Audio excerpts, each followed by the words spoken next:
США готовятся к разрушительным ураганам, белорусов вербуют в ЧВК «Вагнер», а Россия тем временем продолжает атаковать Харьков. В эфире «Нехта» самые важные и интересные новости к этому часу.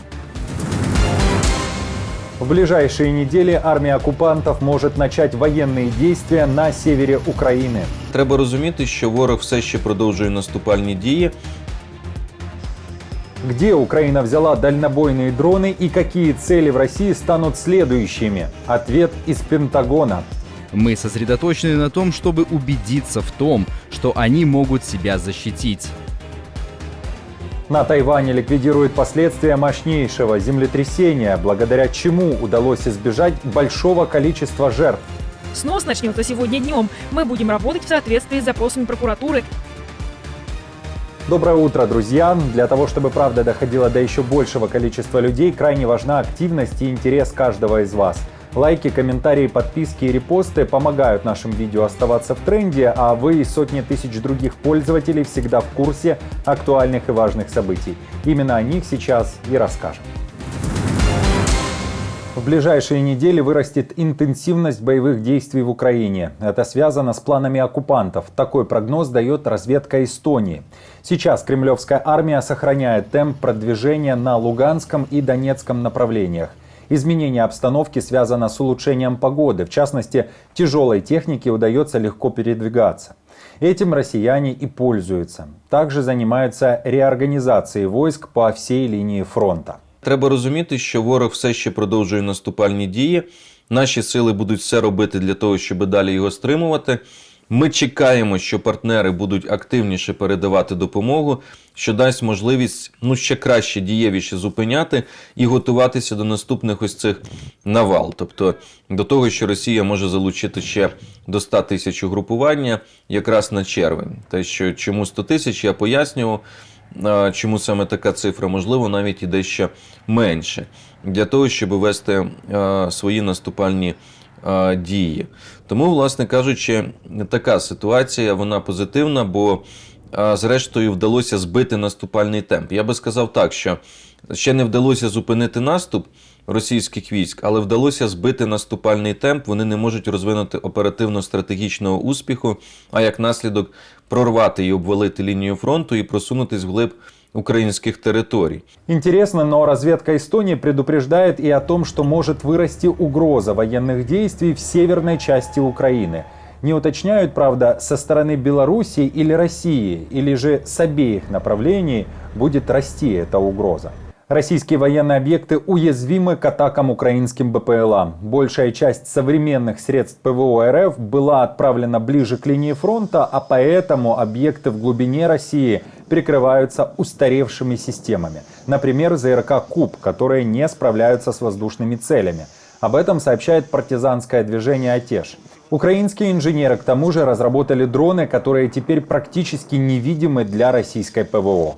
Если мы говорим о эксплуатации, мы говорим как о дальнем расстоянии для удара по стратегически важным объектам, так и можем говорить о разведке. То есть мы можем смело заявлять, что у нас есть дроны, которые могут летать глубоко в территорию Российской Федерации, на протяжении 30 часов снимать необходимую информацию, допустим, приграничной зоны и так далее. На самом деле есть и дроны, которые могут на реактивной тяге нести более 200 килограмм на расстоянии 500 километров. Поэтому на самом деле перспективы большие. И Украина подошла к этому очень серьезно. Мы распределили, допустим, на радиус ближнего дальнего действия ударные, разведывательные, имитационные для того, чтобы создавать, допустим, имитацию нагрузки на противовоздушную оборону. И тут комплексный подход позволяет нам решать такие вот глубокие задачи, как мы видим в Елабуге, или же там, допустим, НПЗ российские, которые потерпели очень хорошо от ударов украинских дронов. И опять же, обойдя противовоздушную оборону, мы видим, что у них плохо справляется с нашими операциями, которые делают там ГУР, СБУ и другие подразделения военные. В результате последних атак Украина смогла повредить 3 стратегических бомбардировщика Ту-95МС на аэродроме Энгельс. Там же погибло и 7 оккупантов. Среди них могут быть пилоты. Такие данные сообщает опять же РБК Украина, ссылаясь на источники в украинской разведке. Еще 2 Су-25 сгорели в Ейске. В США же говорят, что они не причастны к таким атакам и не дают Украине никакой помощи, в том числе в организации ударов беспилотников по НПЗ или другим военным объектам. Вы знаете, смотрите, помощь, которую мы оказываем Украине, предназначена для них, чтобы защитить свою суверенную территорию и вернуть ее обратно.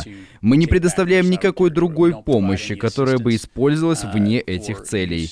Мы сосредоточены на том, чтобы убедиться в том, что они могут себя защитить. Общались ли мы с украинскими коллегами по поводу этих ударов? Могу сказать, что мы постоянно с ними на связи и говорим на разные темы. Россия нанесла удар по Чехии. Москву подозревают в тысячах попыток повлиять, а конкретнее ослабить транспортные системы Европы за последние 2 года. Атаки, безусловно, не ракетные, а хакерские и осуществлены в киберпространстве.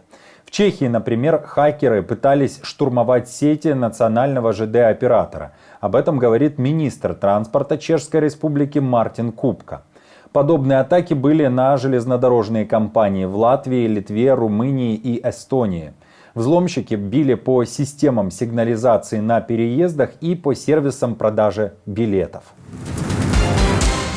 Белорусов вербуют в ЧВК «Вагнер». Первая после годового перерыва кампания по набору наемников стартовала в феврале 2024 года. Желающих будут отправлять не на войну в Украину, а в Африку. Об этом сообщает издание «Верстка». Белорусов, равно как и россиян, призывают стать штурмовиками или же операторами БПЛА. Проходной возраст от 22 до 50 лет. Полугодовой контракт. Удивительно, но на этот раз наемников будут отбирать и по наличию справки от психиатра и нарколога, а также небольных. Авторы издания узнали, что тех, кто хочет отправиться в Африку, намного больше, чем тех, кто бы потенциально мог бы поехать на войну в Украину. Причина также интересна – не хотят быть пушечным мясом. Набором смертников занимается целая сеть рекрутеров.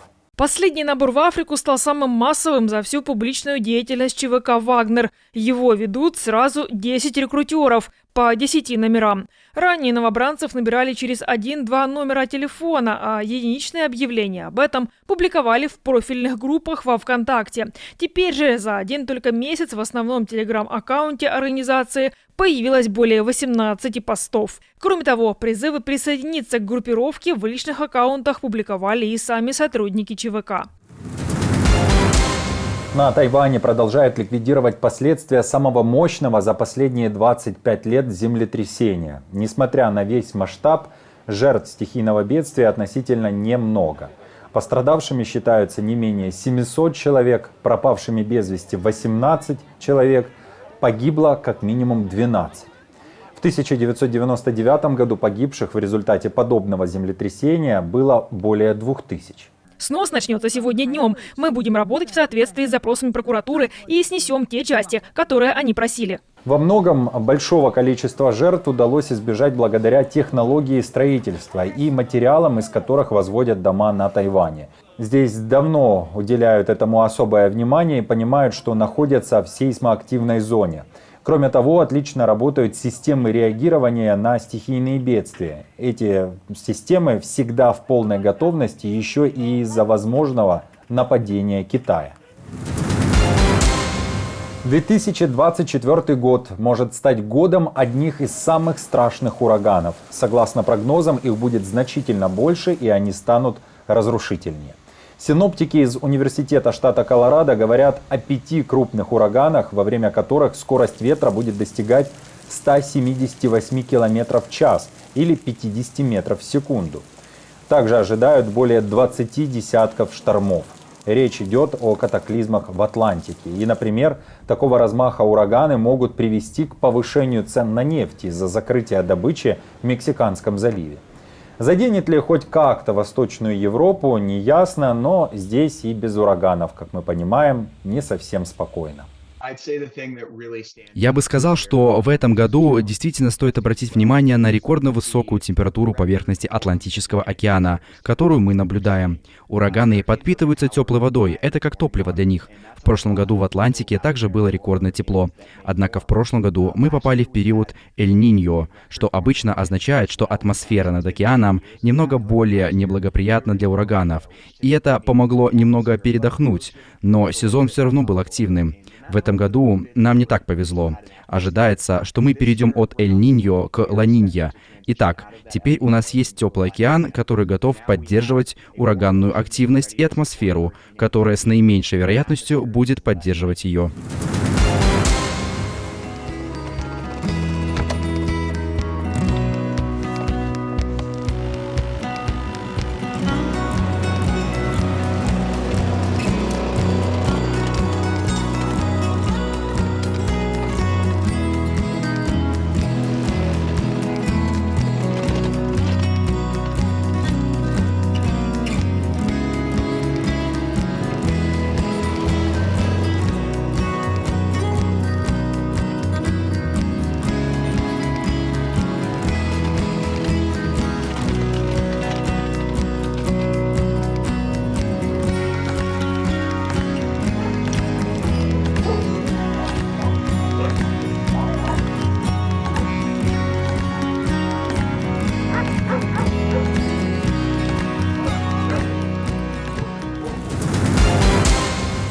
На этом пока все. Если вам нравится наша работа, вы можете поддержать ее кнопкой «Спасибо» под роликом или стать постоянным спонсором канала. А мы с командой продолжаем следить за самыми важными новостями. Оперативную информацию от Нехта ищите в телеграм-каналах или на платформе X.